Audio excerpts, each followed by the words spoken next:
नमस्कार, मैं रवीश कुमार। चलिए जानते हैं कैसे गोदी मीडिया झूठ और अफवाह फैलाने का काम कर रही है। लेकिन उससे पहले देश दुनिया की तमाम महत्वपूर्ण खबरें सिर्फ 5 मिनट में। लेकिन आगे बढ़ने से पहले अगर आपने अभी तक इस वीडियो को लाइक नहीं किया है तो कृपया लाइक कर दें, चैनल को सब्सक्राइब करें और कमेंट में जरूर बताएं कि आप ये वीडियो कहां से देख रहे हैं। वीडियो को अंत तक जरूर देखें क्योंकि हर एक खबर आपके लिए जरूरी है। दुनिया को युद्ध नहीं, बुद्ध की जरूरत है। सीज फायर के ऐलान के बाद अब भारत और पाकिस्तान के बीच स्थिति अब सामान्य हो रही है। इसको लेकर कांग्रेस अध्यक्ष मल्लिकार्जुन खड़गे ने कहा, आज दुनिया को युद्ध नहीं बल्कि बुद्ध की जरूरत है। दुनिया को बुद्ध की शिक्षाओं की जरूरत है। पाकिस्तान ने हमारे देश में अशांति और गड़बड़ी लाने के लिए हमले किए। इन सब से लड़ने के लिए हमें एक साथ रहने की जरूरत है। क्या अमेरिका के दबाव में सरकार ने अपनी नीति बदली? भूपेश। छत्तीसगढ़ के पूर्व सीएम और वरिष्ठ कांग्रेस नेता भूपेश बघेल ने भारत पाक सीज फायर पर सरकार से सवाल पूछा है। उन्होंने कहा, क्या अमेरिका के दबाव में सरकार ने अपनी नीति में बदलाव किया? आतंकवाद से लड़ाई में राजनीति नहीं, राष्ट्रवाद चाहिए। दुश्मन के सामने कमजोरी नहीं, ताकत दिखाई। संसद का विशेष सत्र बुलाकर सेना को सम्मानित करना चाहिए। आरजेडी नेता तेजस्वी यादव। भारत पाकिस्तान संघर्ष में भारतीय सेना के पराक्रम को लेकर आरजेडी नेता तेजस्वी यादव ने संसद का विशेष सत्र बुलाने की मांग की है। उन्होंने कहा, संसद का विशेष सत्र बुलाकर सेना को उनकी वीरता के लिए सम्मानित किया जाना चाहिए। उन्होंने कहा, हमें भारतीय सेना पर पूरा भरोसा है, उन्हें जो कार्रवाई करनी हो करें, पूरा विपक्ष उनके साथ खड़ा है। राजनीति करो, देश को भाड़ में जाने दो, विपक्ष के विशेष संसद सत्र की मांग पर निशिकांत दुबे। भारत पाकिस्तान तनाव के बीच विपक्ष द्वारा संसद का विशेष सत्र बुलाए जाने की मांग पर बीजेपी सांसद निशिकांत दुबे ने कहा है, संसद का सत्र बुलाइए, सभी विपक्षी सरकार को गाली दीजिए। उन्होंने कहा, पाकिस्तानी मीडिया में भारतीय सेना की किरकिरी करवाइए, पाकिस्तान को अंतर्राष्ट्रीय मंच पर भारत के खिलाफ जहर उगलने का मसाला दीजिए। राजनीति करनी है, देश जाए भाड़ में।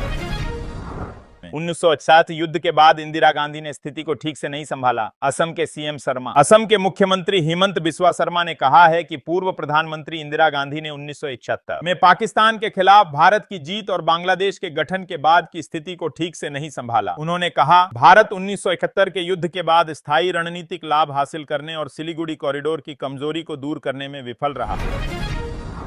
ट्रोल हो रहे विदेश सचिव के समर्थन में आए अखिलेश, कहा, फैसला सरकार करती है, अफसर नहीं। भारत पाकिस्तान के बीच सीज फायर लागू होने के बाद विदेश सचिव विक्रम मिस्री को ऑनलाइन ट्रोल किया जा रहा है और सपा प्रमुख अखिलेश यादव उनके समर्थन में उतरे हैं। उन्होंने कहा, निर्णय तो सरकार का होता है, किसी अधिकारी का नहीं। ये वही लोग हैं जो किसी के खिलाफ सरेआम जहरीली बातें लिखते हैं लेकिन उनका बाल भी बांका नहीं होता।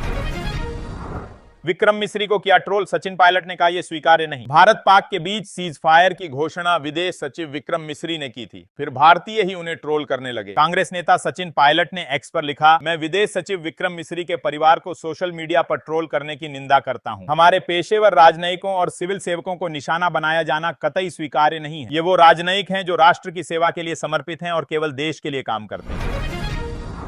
अजमेर दरगाह के गद्दीनशीन ने की सीएम योगी से की यह मांग। अजमेर दरगाह के गद्दीनशीन और चिश्ती फाउंडेशन के अध्यक्ष हाजी सैयद सलमान चिश्ती ने यूपी के सीएम योगी से नफरत फैलाने वालों के खिलाफ कार्रवाई की मांग की है। दरअसल प्रयागराज में पहलगाम हमले के विरोध के दौरान सऊदी अरब के झंडे को जमीन पर चिपकाया गया था जिस पर कलमा लिखा है। इसे लेकर उन्होंने कहा कि सऊदी अरब के झंडे का अपमान करके हमारे भारत की गौरवशाली परंपराओं वसुधैव कुटुंबकम को बदनाम किया है।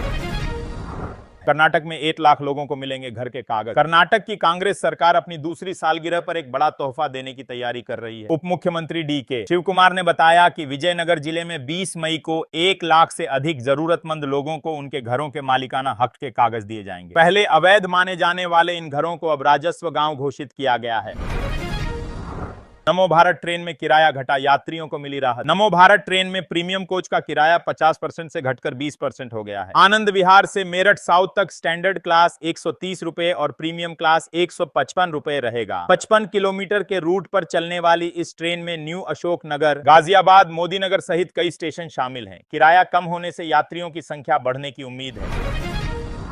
बच्चों ने राष्ट्रपति का नाम लिया गलत, कंगना बोली, टिड्डे जैसे दिमाग वाली पीढ़ी मरवाएगी। अभिनेत्री कंगना रनौत ने इंस्टाग्राम पर एक वीडियो शेयर किया है जिसमें कुछ बच्चे देश के राष्ट्रपति का नाम नहीं बता पा रहे हैं। उन्होंने कैप्शन में लिखा, हम युद्ध से नहीं मरेंगे लेकिन यह टिड्डे जैसे दिमाग वाली पीढ़ी जरूर हमें मरवा देगी। वीडियो में एक लड़की ने राष्ट्रपति का नाम मृणाली और एक ने रामनाथ कोविंद बताया। बीजेपी नेता नवनीत राणा को मिली जान से मारने की धमकी, पाकिस्तानी नंबर से आया फोन। बीजेपी नेता नवनीत राणा को पाकिस्तान से जान से मारने की धमकी मिली है। रिपोर्ट्स के मुताबिक फोन कॉल में कहा गया, हिंदू शेरनी तो कुछ दिनों की मेहमान है, तुझे खत्म कर देंगे, न सिंदूर बचेगा न सिंदूर लगाने वाली बचेगी। गौरतलब है नवनीत ने ऑपरेशन सिंदूर पर कहा था, घर में घुसकर मारा है, कब्र तुम्हारी खोदी। भारतीय सेना ने किया कमाल, पर भारतीयों ने झुकवा दिया सिर। भारतीय सेना ने डंका बजा दिया, पर कुछ लोगों की हरकतों से पूरा देश शर्मसार है। एक अधिकारी जो लगातार देश को अपडेट ही नहीं कर रहा था, बल्कि दुनिया के सामने मजबूती से भारतीय पक्ष रख रहा था। सीज फायर के बाद सोशल मीडिया ट्रोलर्स ने उसे ही नहीं बल्कि उसके परिवार, उसकी बेटियों को निशाना बनाया। विक्रम मिस्री तो बस बदलते घटनाक्रमों के बीच जिम्मेदारी निभा रहे थे, पर भारतीय ट्रोलर्स एक बार फिर गरिमाहीन नजर आए। असम ने 33 गद्दारों को भेजा जेल, सीएम शर्मा। असम के सीएम हिमंत बिस्वा शर्मा ने ट्वीट किया कि जहां भारत ने 100 से अधिक पाक आतंकवादियों को खत्म कर दिया है, वहीं असम ने उनके समर्थकों पर कार्रवाई जारी रखी है। रविवार को कार्बी आंगलोंग पुलिस ने अजीम को, हसीनूर को धुबरी पुलिस ने और लखीमपुर पुलिस ने अब्दुल को गिरफ्तार कर लिया है। कुल 33 गद्दार जेल में हैं। नया भारत आतंकियों को खोजकर खत्म कर देगा, चाहे वे कहीं भी छिपे हों, सीएम हिमंत। असम के मुख्यमंत्री हिमंत बिस्वा शर्मा ने रविवार को ऑपरेशन सिंदूर को लेकर कहा कि इसमें 100 से अधिक पाकिस्तानी आतंकवादियों को खत्म किया गया और दुश्मन के महत्वपूर्ण सैन्य और आतंकी ढांचे को नुकसान पहुंचाया गया। उन्होंने कहा, यह एक मजबूत संदेश है कि नया भारत आतंकवादियों को जमीन, हवा या समुद्र कहीं भी छिपे हों ढूंढकर खत्म करेगा। शुक्रिया हमें यह बताने के लिए कि किराना हिल्स पर परमाणु ठिकाना है। न्यूयॉर्क टाइम्स ने दावा किया था कि भारत ने पाक की किराना हिल्स पर हमला किया था, जहां परमाणु ठिकाना है। हालांकि ऑपरेशन सिंदूर को लेकर जानकारी दे रहे DG air operations air marshal AK Bharti ने साफ कर दिया कि भारत ने किराना हिल्स पर हमला नहीं किया। उन्होंने सवाल पूछने वाले रिपोर्टर से कहा, किराना हिल्स में क्या है, ये हमें नहीं पता था। शुक्रिया हमें यह बताने के लिए कि वहां परमाणु ठिकाना है।